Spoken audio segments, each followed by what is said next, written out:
워런 버핏의 동업자로 널리 알려진 찰리 먼거의 투자 철학과 삶의 원칙에 대해 살펴본다. 바보가 되지 않는 법. 사람들은 똑똑해지려고 노력한다. 나는 그저 멍청해지지 않으려고 노력한다. 그런데 그게 사람들이 생각하는 것보다 힘들다. 찰리의 투자 철학은 주식 시장이 종종 한 회사의 장기적인 가치를 보지 못하고 근시안적인 시각으로 대하기 때문에 저평가된 주식이 생긴다는 이론에 입각해 있다. 찰리는 저평가된 주식을 발견하면 그 주식을 매수해 장기간 보유하며 해당 사업의 근저에 놓인 경제적 조건이 주식 가격을 끌어올리기를 기다렸다. 찰리는 투자자가 주의해야 할 단 한 가지는 멍청한 짓을 하지 않는 것이라고 얘기한다. 이때 멍청한 짓은 대체로 태만의 죄를 저지르는 것을 말한다. 이를테면 좋은 투자 기회를 발견했음에도 행동으로 옮기지 않거나 기회임이 분명한데도 해당 주식을 너무 적게 사는 일이다. 깔고 앉기. 투자하면 오랫동안 깔고 앉아라. 수수료를 덜 내고 브로커의 헛소리를 덜 듣게 된다. 또 투자가 잘 될 때 해마다 1, 2 또는 3%의 세금 혜택을 볼 수도 있다. 찰리는 무수히 매수 매도하며 시장 동향을 예측하는 것보다 경제적 조건이 좋은 사업을 매수하여 오랫동안 보유하는 것이 더 낫다고 본다.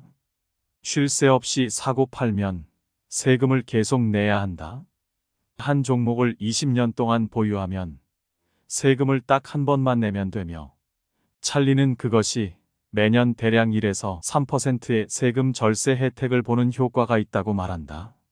찰리는 자본 환경이 훌륭한 비즈니스의 시간은 좋은 친구일 가능성이 높고 평범한 비즈니스에는 시간이 저주일 가능성이 높음을 안다. 지혜의 여명. 모른다는 것을 인정하는 것이 지혜의 여명이다. 더 현명해질수록 아는 것이 많지 않다는 사실을 깨닫는다. 무지를 인정하면 더 많이 배울 수 있게 된다. 무지를 인정할 때 지혜의 여명이 밝아온다. 찰리에 따르면 누구나 능력 범위라는 것이 있으며 그가 투자하는 회사는 본인이 이해하고 가치를 평가할 수 있는 회사들로 이루어져 있다. 여기에는 본인이 알지 못하는 비즈니스를 제외시키는 것도 포함된다.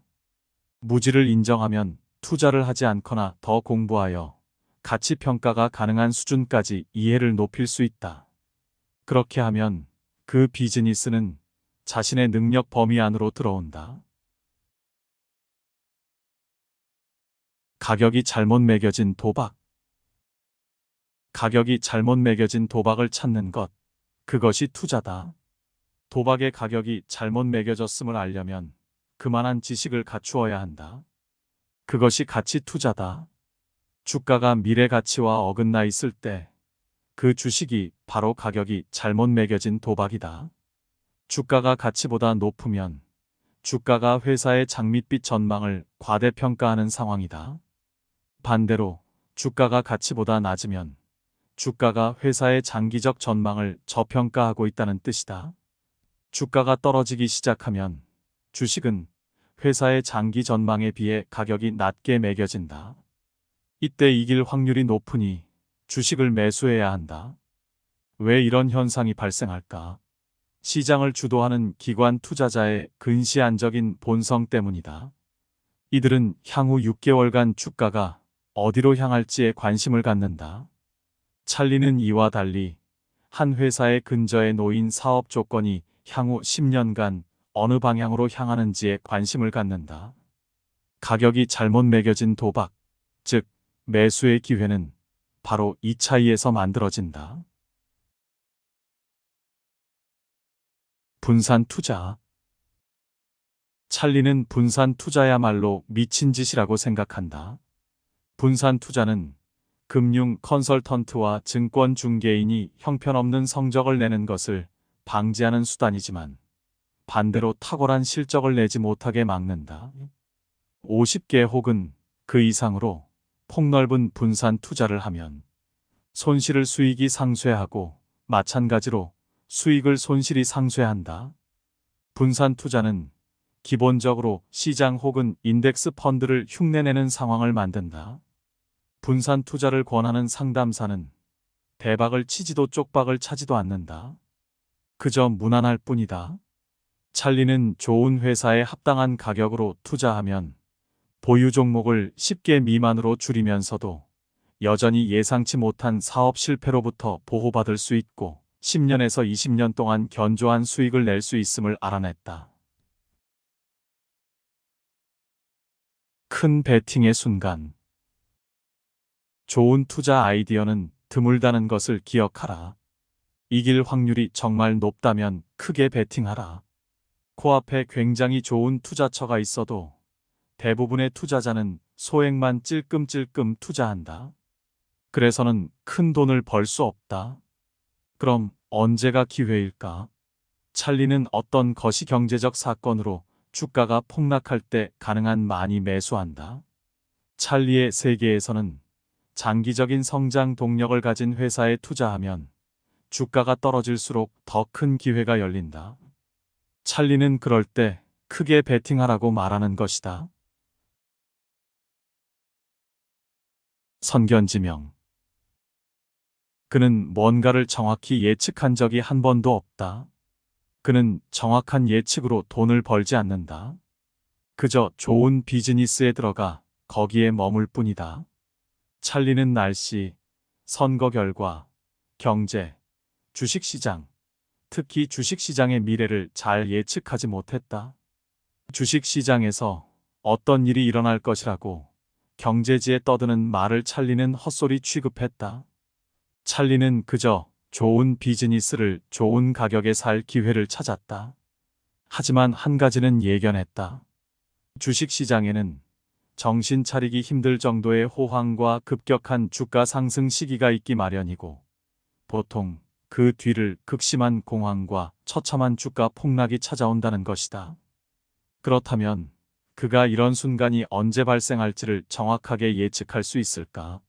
그렇지는 않다. 그러나 그런 일이 일어난다는 것은 알기에 인내심을 가지고 기다리기만 하면 된다. 인내심. 그의 성공의 비결은 오랜 시간 주의를 기울일 수 있다는 것이다. 투자자에게 인내심은 미덕이자 자산이다. 대부분의 사람은 인내심이 그저 일부 투자처에 영원히 머무르며 그 가치가 오르길 차분하게 기다리는 것이라고 생각한다. 찰리가 보기에 인내심은 현금을 쌓아두고 훌륭한 회사의 주식 가격이 떨어지길 차분하게 기다리는 것을 포함한다. 여기에는 적절한 가격에 팔리는 훌륭한 회사를 찾을 때까지 집중력을 유지하는 것도 들어간다. 변호사나 의사가 되기 위해 필요한 집중력 유지 기술은 위대한 투자자가 되기 위해서도 똑같이 필요하다. 현금을 쌓아두고 기다리는 것도 엄청난 인내심을 필요로 하는 것이다. 기다림. 기다림이야말로 투자자를 돕는다. 그러나 많은 사람이 기다림을 견디지 못한다. 17세기 프랑스의 수학자 파스칼은 모든 인류의 문제는 사람이 방 안에 홀로 조용히 앉아있지 못하는 것에서 비롯된다라고 말했다.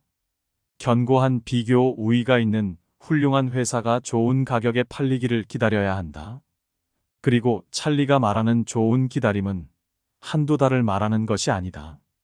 좋은 투자를 위해서는 수년의 시간이 필요할 수도 있다. 워런 버핏은 1960년대 후반 주식시장을 빠져나간 뒤 다시 주식 매수에 흥미를 느끼기까지 5년을 기다렸다. 1990년대 후반 인터넷 버블 시기에 찰리와 워런은 주식시장에서 살만한 주식 찾기를 포기했고 2003년이 되어서야 찾기 시작했다. 하지만 대부분의 투자자에게 기다림은 쉽지 않다. 그리고 이는 뮤추얼 펀드와 헤지펀드 매니저에게도 똑같이 적용된다. 그들은 분기별 성과에 쫓기기 때문에 좋은 주식을 탐색하며 몇 년을 기다린다는 선택지는 없는 것이나 마찬가지다. 투자할 종목을 찾으며 기다린 것 이외의 일도 있다. 주식을 매수하고 나면 그 회사의 비즈니스 모델이 회사를 키우고 주식 가격을 높이기를 기다려야만 한다. 찰리와 워런이 투자 종목을 영원히 보유할 생각이라고 말했을 때 그 말은 진심이었다. 지속되는 문제. 정말 드문 아주 희귀한 예가 끝날 줄 모르는 불행의 바다보다 훨씬 견디기 쉽다. 여기서 찰리가 다루는 것은 훌륭한 회사와 평범한 회사의 차이다. 여기서 훌륭한 회사는 20년간 커다란 문제를 몇 번 겪은 회사이고, 평범한 회사는 매년 여러 문제가 꼬리에 꼬리를 물고 이어지는 회사다. 훌륭한 회사의 완벽한 예는 코카콜라다. 지난 50년간 코카콜라는 2번의 실수를 저질렀다. 한 번은 영화 산업에 뛰어든 것이고, 다른 한 번은 대표 상품을 새롭게 만들어 뉴코크로 출시한 것이다. 이 문제들은 사업을 접는 것으로 해결했다. 끊임없이 문제를 겪는 평범한 회사의 완벽한 사례에는 모든 항공사가 포함된다. 항공사는 노조 문제, 연료 가격 문제는 물론 극심한 가격 경쟁을 이겨내야 한다. 이 지혜는 개인의 삶에도 적용할 수 있다. 극심한 고통을 잠깐 참는 것이 쉴 새 없는 고통을 겪는 것보다 훨씬 쉽다. 뜻밖의 일. 뜻밖의 좋은 일은 쉽게 대처할 수 있다. 문제는 뜻밖의 나쁜 일이다. 최악을 대비하고 최선을 바라야 한다.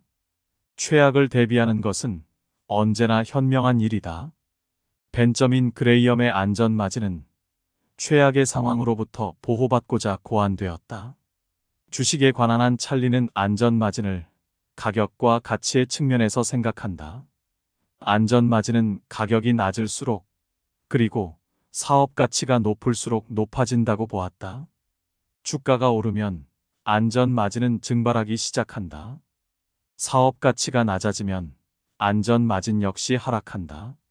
높은 가치의 기업을 적절한 가격에 매수한다면 안전마진이 장기적 손실로부터 투자자를 보호해 줄 것이고, 추후에 사업이 내적으로 성장하거나 다른 사업체를 인수하는 방식으로 성장하면 사업의 높은 가치가 이익이 되는 뜻밖의 좋은 일을 무수히 불러올 것이다. 이길 확률. 유리할 때만 투자하라. 이길 확률이 얼마나 되는지를 이해하고 유리할 때만 베팅한다는 원칙을 세워야 한다. 1960년대 후반 찰리와 워런 모두 자신의 헤지 펀드를 운영하고 있었다. 60년대 후반 상승장의 맹위가 계속되자 모든 것이 너무 비싸졌고, 당시까지 그레이엄의 방법론을 따르던 워런은 매수할 만한 저렴한 주식을 찾기 힘들어졌다.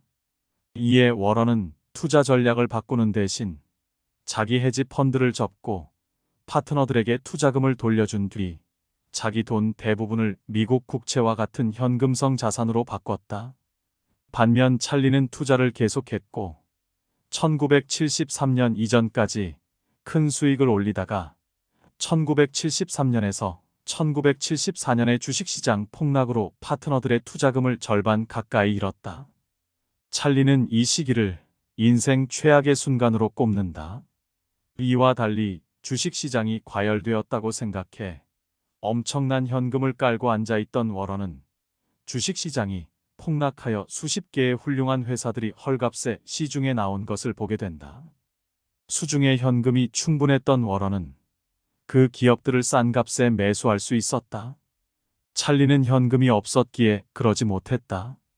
주식시장이 회복하면서 찰리도 본인과 파트너들이 손실을 회복했지만 그 경험은 찰리에게 엄청난 충격을 주어 이후 펀드 운용을 중단하게 된다. 찰리는 이 경험에서 주식시장이 상승할 때 계속 투자를 이어나가면 시장이 폭락했을 때 자산에 투자할 현금이 없어진다는 것도 알게 되었다. 이길 확률이 얼마나 되는지는 중요하지 않다. 베팅할 현금이 없으면 한 푼도 벌지 못하기 때문이다. 소수의 훌륭한 회사. 저평가되었다는 이유만으로 매수하면 가격이 내재 가치에 도달했다고 판단될 때 매도할 생각을 해야 한다. 그건 무척 어려운 일이다. 하지만 소수의 위대한 회사 주식을 매수하면 그냥 깔고 앉아 있기만 하면 된다. 그건 좋은 일이다. 저평가된 주식을 매수하는 벤저민 그레이엄의 방식은 투자자가 회사의 가치를 평가한 뒤 주식이 그 가치에 도달하면 매도해야 한다. 이 방식은 평범한 회사는 물론 오래가는 견고한 경쟁 우위를 가진 훌륭한 회사의 주식도 미리 정한 적정 가격에 도달하면 매도해야 하기에 바람직하지 않다. 주식 매도로 인해 시간이 지남에 따라 발생하는 그 기업의 본질적 가치의 상승에서 오는 이익을 누릴 기회를 모두 잃는다. 찰리와 워런의 이론에 따르면 견조한 경쟁 우위가 있는 회사는 시간이 흐르면 본질 가치가 확대되는 사업적 기반이 있다. 시간이 많이 흐를수록 회사의 가치는 더 성장하는 것이다. 그러므로 가장 현명한 선택은 한 번 주식을 매수하면 가능한 오래 들고 있는 것이다. 이는 회사의 주식을 오래 소유할수록 그 가치가 성장하고 회사의 가치가 성장할수록 투자자는 더 부유해지기 때문이다. 기회. 때때로 훌륭한 관리자가 운영하는 뛰어난 사업에 투자할 기회가 올 것이다. 당연히 그날이 극락을 맛보는 날이다. 찰리는 거대한 잠재력을 가진 회사의 주식을 매수할 기회가 있을 때 정신이 나가 매수하지 못하는 것은 큰 실수라고 믿는다. 여기서 중요한 점은 기회가 왔을 때 공격적으로 매수해야 한다는 점이다. 문제는 그러려면 보통 하락장에서 매수해야 하는데 이는 대부분의 사람에게 무척 어렵다. 다른 투자자가 돈을 잃는 것을 보면 겁에 질려서 투자에 대한 자신감을 잃게 된다. 기회가 눈앞에 있는데 투자를 하기엔 너무 무서운 것이다. 또한 매수해야 하는 좋은 기회에 현금이 없을 수도 있다. 대부분의 펀드는 투자 자금을 모두 투자에 사용한다. 상승장에서 전액 투자를 하지 않으면 현금 보유분이 수익을 끌어내릴 것이고 그로 인해 고객이 펀드를 떠날 수 있기 때문이다. 그래서 하락장에서 펀드 매니저는 겁에 질리게 되고 어떤 종목을 매수하고 싶어도 투자할 현금이 없다는 것이다. 금융 침해. 오늘날 금융위기는 1, 2년이 지나면 거의 완전히 잊힌다. 이는 아마도 투자업계가 과거를 한탄하기보다 미래를 보며 돈을 굴리기 때문일 것이다. 그래서 대부분의 금융기관은 과거에 했던 어리석은 행위를 되풀이한다. 찰리는 이를 이해하고 하락장이 가져다주는 매수 기회를 잡기 위해 상승장의 끝 무렵에 거액의 현금을 쥐고 있으려고 한다. 주가가 언제 붕괴할지 예측하지 않고 그저 주가가 떨어지기를 몇 년간 기다린다. 주가가 높아질수록 주식 매수를 멈추는데 이는 버크셔의 현금이 쌓이기 시작한다는 뜻이다. 상승장의 마지막 단계에서 수익을 포기하고 버블이 터졌을 때 발생할 대규모의 매수 기회를 준비한다. 대규모의 투자 펀드는 이렇게 못한다. 상승장의 후반부에서 수익을 포기하면서 고객이 이탈하기 때문이다. 2000년에 주식시장의 버블이 터져 모두가 숨을 곳을 찾고 있을 때 버크셔는 대규모 매수가 가능한 위치에 있었다. 그리고 2008년에도 정확히 똑같은 일을 했다. 주식시장이 너무 과열되었는지 어떻게 알 수 있을까? 찰리와 워런이 투자 감각을 잃었다고 경제신문 기자들이 떠들기 시작할 때다. 기다림의 어려움. 투자 기회를 잡을 때까지 참을성을 갖고 진득하게 기다려야 한다. 그게 인간의 본성과 반대되는 일이다. 우리는 하루 종일 아무것도 하지 않고 그저 기다리는 것은 쉽다. 다른 할 일도 많으니까. 하지만 평범한 사람이 5년 동안 가만히 아무것도 하지 않고 있는 것을 상상할 수 있는가? 활동적이라고 느껴지지 않고 또 쓸모 있는 사람처럼 느껴지지 않으니 무언가 바보 같은 일을 하게 된다. 대부분의 투자자는 조급하고 그래서 대부분 투자를 시작하자마자 실패한다. 주식은 거의 언제나 그것이 장기적이고 본질적인 가치보다 훨씬 비싸게 팔리기 때문이다. 그것이 주식시장의 특성이다. 보유한 자금을 투자하겠다고 결심한 날 찰리의 기준에 부합하는 투자처를 찾을 가능성은 거의 없다. 그래서 덜 괜찮은 걸로 만족할 것이다. 더 기다렸다면 훨씬 괜찮은 대상을 찾았을 텐데 말이다. 찰리는 기다린다고 돈을 내는 것이 아니니 쉬운 일이라고 말한다. 이는 인간 본성에 어긋나지만 그래서 이 방식이 이기는 투자 전략임을 알아야 한다. 최고의 투자 전략 중 하나는 다른 사람이 매도할 때 오히려 매수하는 역발상 투자이다. 그리고 서두르지 않는 건 서두르는 사람 즉 거의 모든 세상 사람들과 반대로 행동하는 것이다. 찰리는 투자 기회를 찾는 게 아니라 올바른 장기 투자 기회가 적절한 가격에 나타나기를 기다리는 것이다. 기회를 알아볼 수 있도록 두 눈을 크게 뜨고 있으며 그게 그가 책을 많이 읽는 이유다. 좋은 기회가 생기지 않으면 계속 책을 읽는다. 투자 매니저를 찾아가니 올바른 투자처를 찾으려면 5년이 걸릴 수도 있다고 말했다고 상상해보라. 대부분의 사람은 자리에서 일어나 다른 투자 매니저를 찾아갈 것이다. 찰리가 보통의 투자자와 비교해 가진 이점이 바로 기다림이다. 대부분의 사람이 찰리처럼 좋은 장기 투자처가 좋은 가격에 나타나는 것을 5년간 기다리지 못하기 때문에 그리고 대부분의 경우 주식이 내재 가치보다 더 높은 가격에 팔리고 있기 때문에 보통 주식을 매수할 때 과한 비용을 지불한다. 만병통치약은 없다. 성공을 위한 만병통치약 같은 건 없다. 비즈니스와 인간 본성, 그리고 숫자를 정말 많이 알아야 한다. 단 하나의 마법 같은 공식이 뭐든 다 해결해 주리라 기대하는 건 비이성적이다. 사람들은 책 한 권으로 부자가 되는 방법을 간단히 배울 수 있기를 바란다. 하지만 운이 아무리 좋아도 그런 일은 일어나지 않는다. 훌륭한 사업가의 전기를 100권 읽는 것이 100권의 투자 관련 서적을 읽는 것보다 훨씬 도움이 될 것이다. 왜 그럴까? 100개의 다른 비즈니스 모델의 역사를 읽으면 언제 어떤 사업이 힘든 시기를 겪었으며 그것을 어떻게 극복했는지 배울 수 있다. 그리고 어떤 점이 다양한 비즈니스를 위대하게 만들었고 어떤 점이 그렇지 않았는지 배울 수 있다. 이런 교훈은 어떤 사업이 잠재적 경쟁 우위를 갖고 있는지 알아볼 수 있게 도와준다. 그것이 훌륭한 장기 투자의 핵심이다. 다만 좋은 종목을 찾으려면 굉장히 많은 독서를 해야 한다. 평균 넘어 주가가 하락하는 건 주식시장의 본성이다. 하락장에서 사람들은 고통스러워한다. 보수적인 투자와 기적을 바라지 않는 꾸준한 저축이 답이다. 여기 있는 사람 몇몇은 평균보다 2배 높은 수익을 내는 방법을 알아낼 것이다. 그러나 모든 사람에게 그 방법을 가르치지 못한다. 너무 어려운 일이다. 주식시장의 평균보다 좋은 성적을 내는 것은 어렵긴 하지만 불가능하진 않다. 하지만 그렇게 되기까지 무척 많이 읽어야만 한다.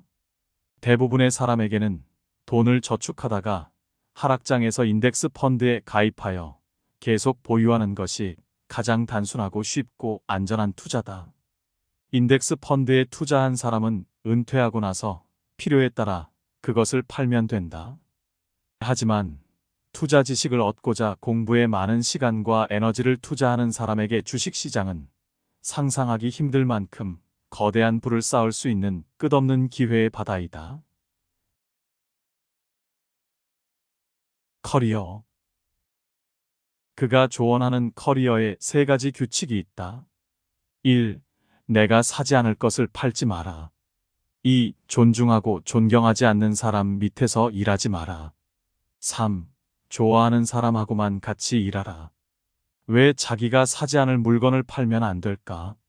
무언가를 파는 것에 관해 쓴 어떤 책이든 제품을 좋아하지 않거나 이해하기 힘들거나 믿지 않는다면 그 제품을 파는 건 재앙이 될 것이라 말하기 때문이다.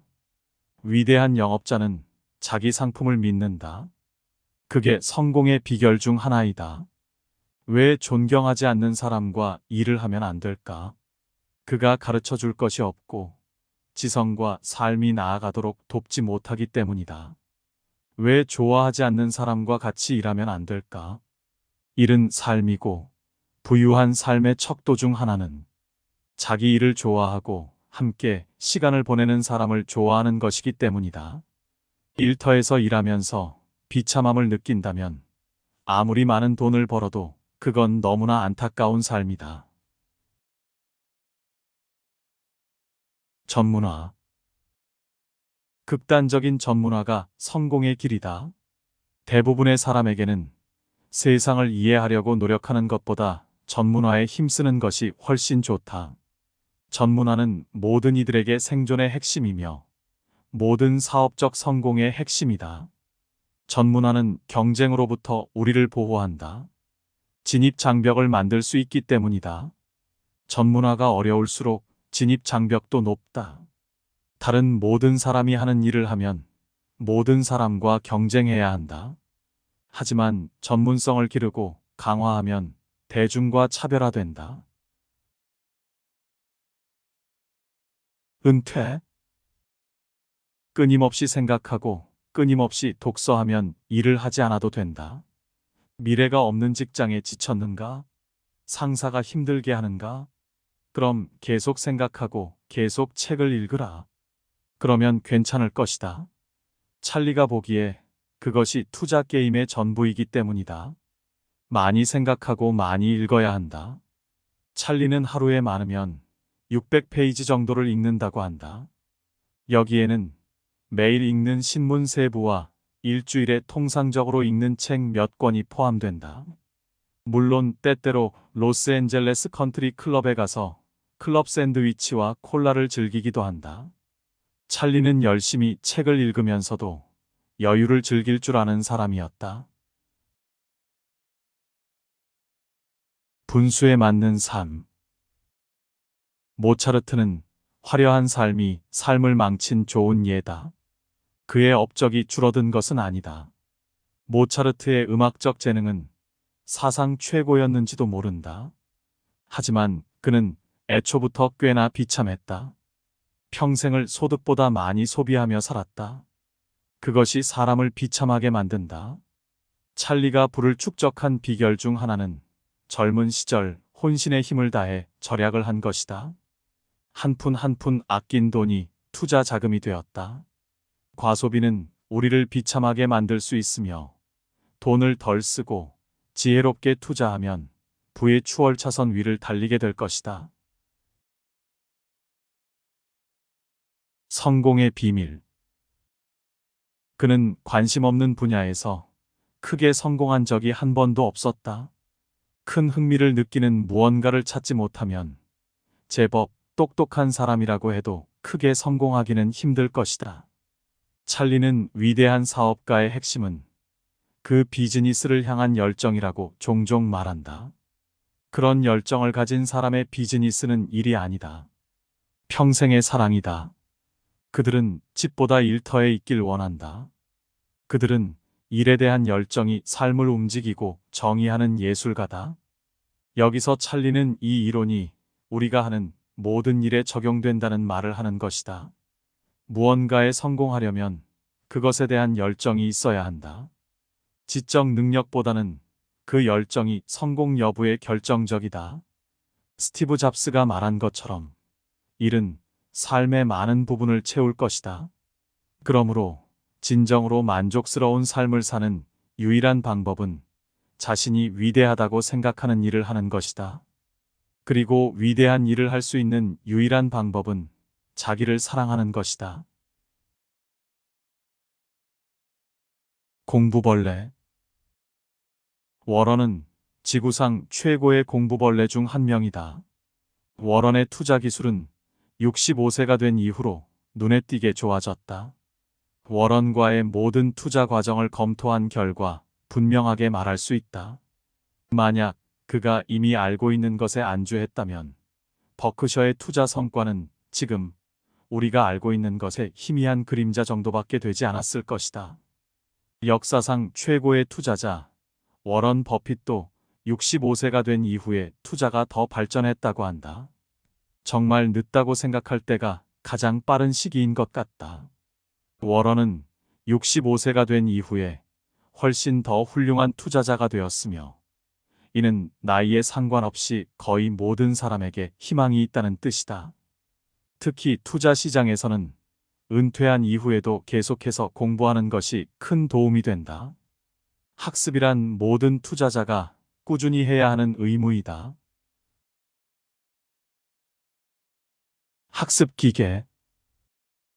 똑똑하지도 가끔은 근면하지도 않은 사람이 성공하는 것을 자주 봤다. 하지만 이런 사람은 학습 기계다. 그는 잠자리에 들 때면 그날 아침보다 조금 더 현명한 사람이 되어 있다. 갈 길이 먼 사람에게 이는 큰 도움이 된다. 끊임없이 배우고 또 끊임없이 스스로를 향상시키는 것은 매우 중요하다. 지능을 쌓는다고 생각해보자.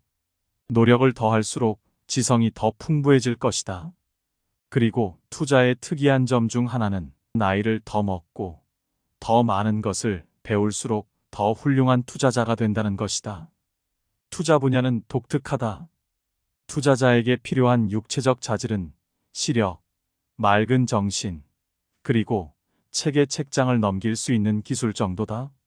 이것이 찰리가 90대의 나이에도 훌륭한 투자자로서 젊은이들을 압도할 수 있었던 이유였다. 잃어버린 기회. 찰리는 투자의 삶에서 모든 손실 하나하나로부터 많은 배움을 얻었다.